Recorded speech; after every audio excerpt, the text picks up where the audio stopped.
I'm coming up now, just give me a second. Okay.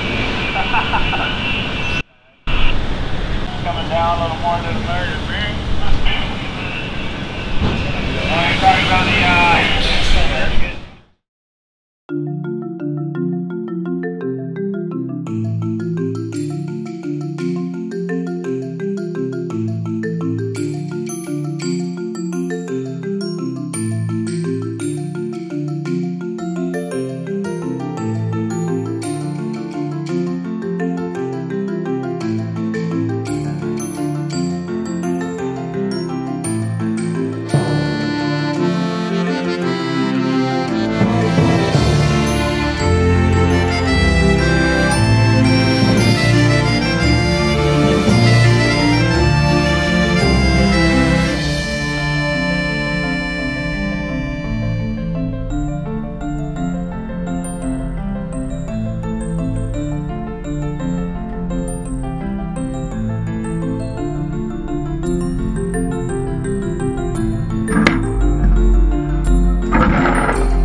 It's a very choreographed process, table flying.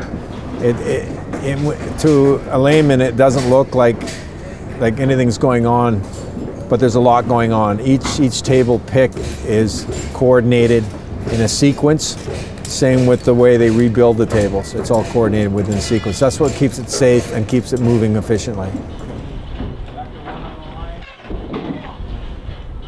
The crane operator has 2 radios. He'll be communicating with the crew that's on the deck that's flying the tables. He's also he can be communicated with the guy on the ground that's doing the road closures. So when it comes to a point where they're going to fly a table over the road, they can communicate with the guy on the road and he can go out and stop traffic and pedestrians from walking. So we can do that procedure safely. When there's guys on the ground spotting, we have at least 6 guys. We have to sometimes have to block traffic if we fly over the road. We have to block the sidewalk. We have to block access into the site. There's up to about 6 people plus a traffic control person on the road when we're flying tables. It's a big ordeal for safety. Okay, behind me here is one of the tables we're using at 1021 West Hastings. They're in the process of flying it. They're waiting for the crane to hook up. As soon as the crane hooks up, we can lower the table down so it'll clear the beam. And then these guys underneath will communicate with the guys on top through radios to maneuver the table out. Usually we run with 3 to 4 guys. There'll be 2 guys in the lead, which are tied off here. There'll be a guy behind, and he runs a cart. What happens is when the crane initially hooks up, we lower the tables down, and then they push out, and they'll be communicating with the guys up top. They're an efficient way of moving a large quantity of deck. It's around 9,000 square feet of deck here, and we can move it within about 4 hours. We implemented a handrail system on the front of the tables to make it safer. It allows us to walk to the front of the table without being tied off. The tarps on the front of the table we install in the winter time, and we usually heat under the slab because we're trying to get the concrete to come up to strength early. And in the winter time it's too cold, so these tarps keep the heat in. They're placed on the front of the tables. We don't run tarps in the summertime because it's warm enough.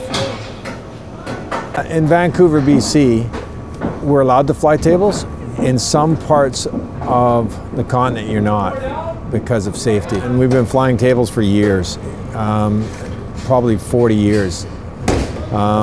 They're a quick and efficient way of building a deck, especially a repetitive deck on like a high-rise. Because you're moving a larger chunk of deck than loose form, because there's fewer pieces. Like on a job like this, we have like 20 tables, so it's 20 lifts, 20 picks. Normally, if we can start in the morning and we get a clean start, we can move all the tables in 4 hours. There's no way that you could loose form that quickly. There's just no way. It would take you the whole day for sure. The amount of pieces you have to put up here would be unbelievable. The crane operator is an important part of the job. He's like the heart of the job. He's a young guy, he's highly trained. He worked underneath me for years before we gave him an opportunity to operate the crane. He's one of my best operators, and he's very skilled at what he does.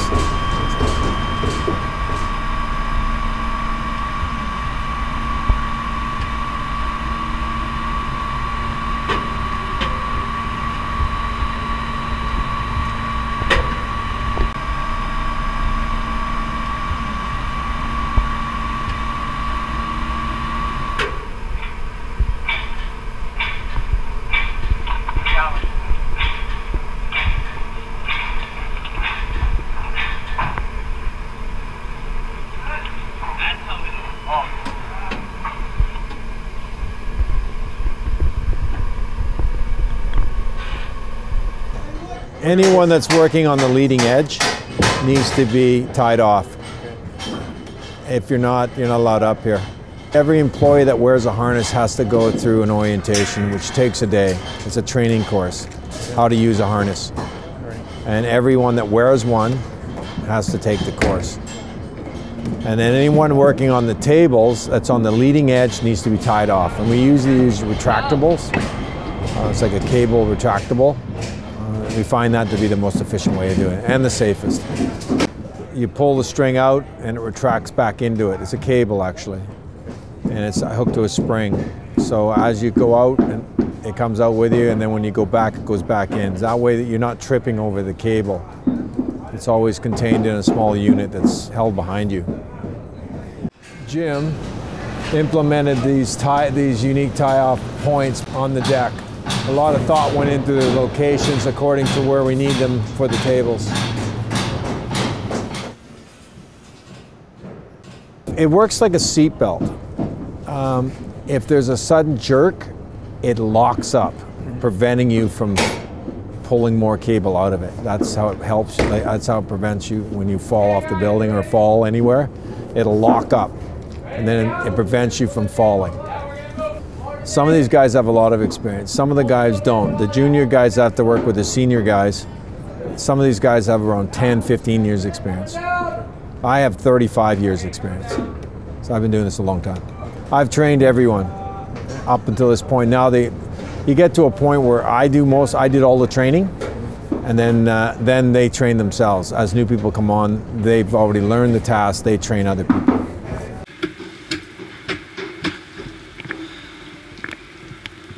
All by myself, I wanna be